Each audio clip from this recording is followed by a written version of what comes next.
Bom dia, sétimo ano, a turma mais animada, a turma que é muito aplicada.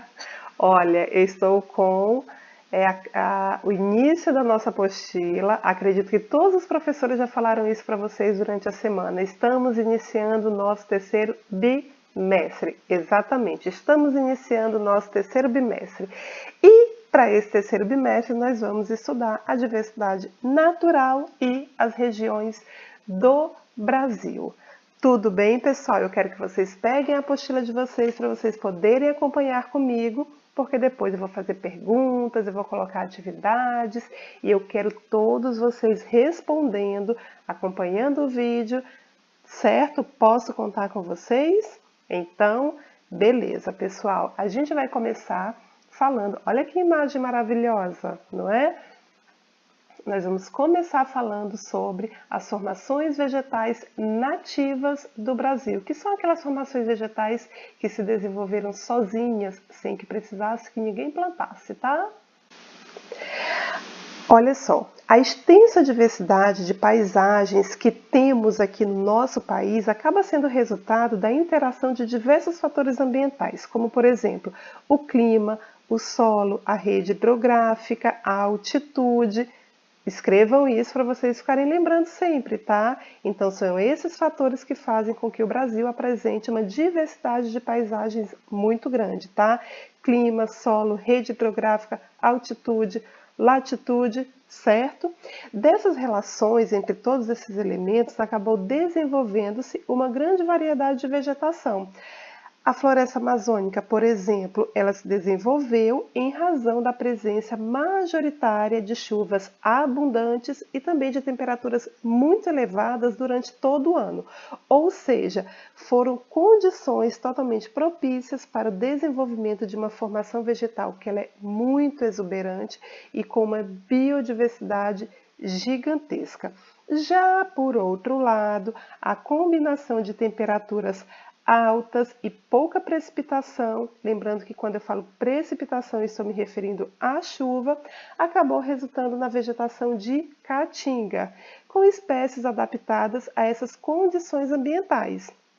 Ela pode ser encontrada em partes da Bahia até o Ceará, em uma região onde o clima semiárido e quente, com chuvas bem isoladas em determinadas épocas do ano, não favorecesse a formação de cursos de água, a formação ali, né, a presença de rios.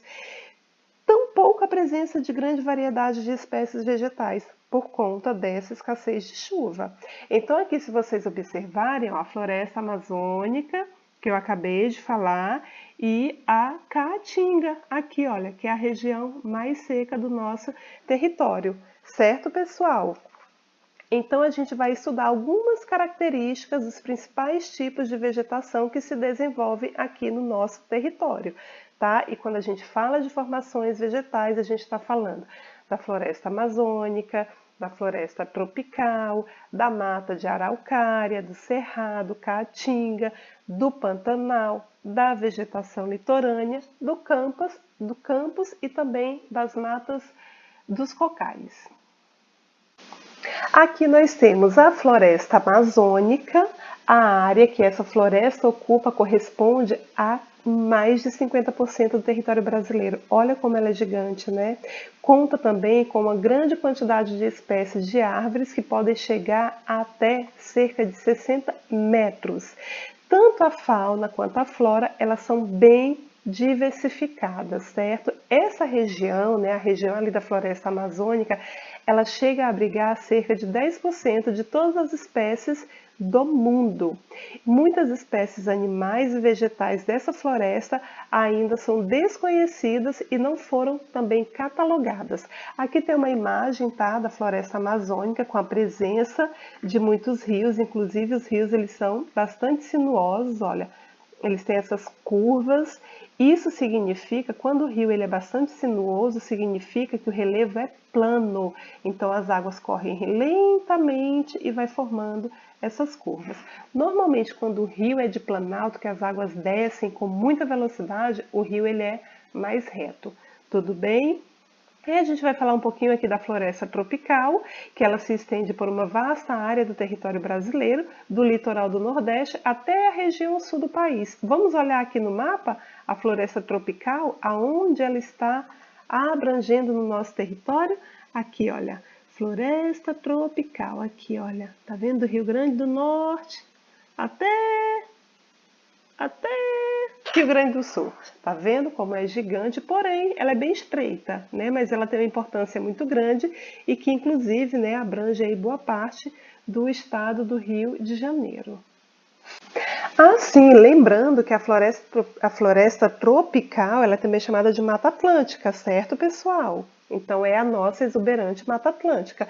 E depois a gente vai ter a Caatinga, que foi o que já deu exemplo anteriormente, que é presente no interior da região Nordeste. Essa vegetação ela destaca-se por espécies como cactos e plantas arbustivas com bastante espinhos.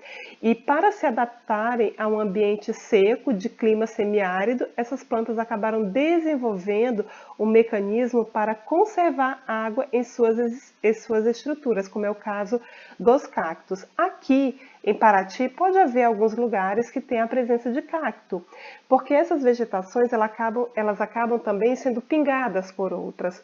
Se vocês observarem, quando a gente corta um cacto, ele solta água, porque é um mecanismo de defesa e de proteção daquela formação vegetal. Olha o cerrado!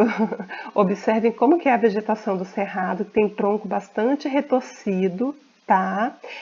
Essa vegetação, ela é presente em cerca de 24% do nosso território.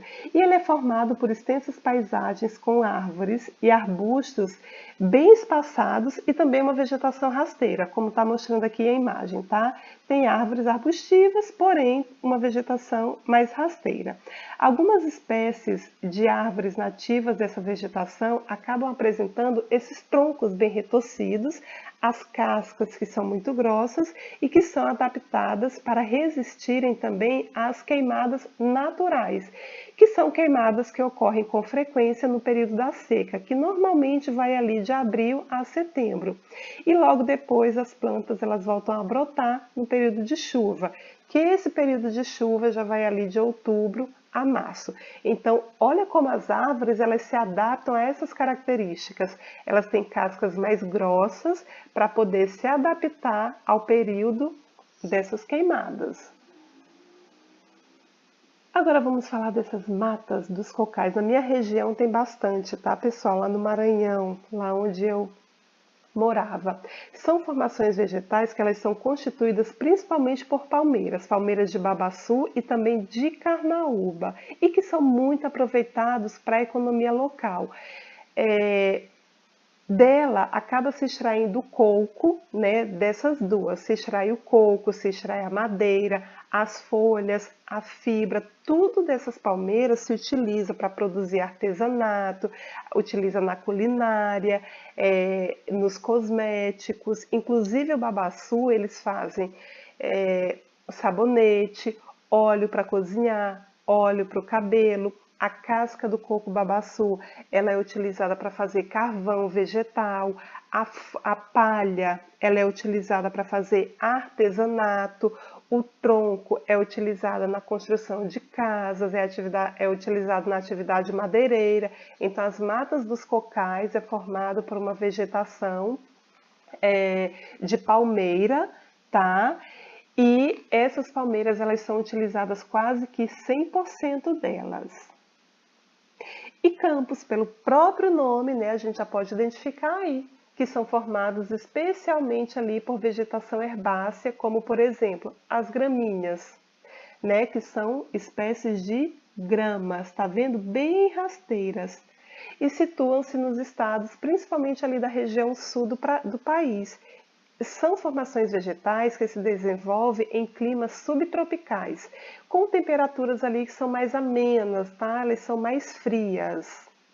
As gramíneas, elas acabam apresentando entre 10 a 50 centímetros de altura, tá? Aqui, ó, tem umas que são um pouquinho mais altas, tem umas árvores mais altas, tá vendo? Agora a gente vai falar da vegetação litorânea. Oh, delícia, perto do mar, né? Corresponde a uma variedade de espécies que são encontradas ao longo de toda a faixa costeira do território brasileiro, certo? Entre elas, a gente pode citar a questão das restingas, que é uma vegetação composta por plantas que são bem rasteiras e por algumas que são arbustivas, que recebem influência direta das águas do mar. E que também existe a presença de manguezal, que é formado por árvores de longas raízes que se desenvolvem em ambientes com alta salinidade, mas também com a presença de água doce. Inclusive, aqui em Paraty, nós temos ali no Jabaquara, né, que ali no final do Jabaquara tudo é mangue. Por que ocorre aquele mangue? Porque a gente tem a ocorrência do rio e também a água do mar. Então, é a alta salinidade também com a presença de água doce. Olha como que é. Aqui é um mangue bastante preservado. E o Pantanal, que é uma vegetação que se desenvolve na maior planície inundável do mundo. Tá? Que embora drenada pela bacia ali do Rio Paraguai, ela permanece com áreas alagadas praticamente o ano todo e está situado na porção oeste dos estados do Mato Grosso e também do Mato Grosso do Sul. O Pantanal ele acaba reunindo espécies típicas de outras vegetações que estão ao seu redor, como por exemplo a caatinga, né, ali a canela de ema, que é da caatinga, você pode encontrar no Pantanal. A Vitória Régia, que é da floresta amazônica, você também pode encontrar no Pantanal. E a palmeira do Buriti, que ela é lá do Cerrado, mas que também pode encontrar. Lembra que eu falei do cacto anteriormente, que as formações vegetais elas acabam sendo como que pingadas em outras formações vegetais? O Pantanal é um exemplo bem claro disso.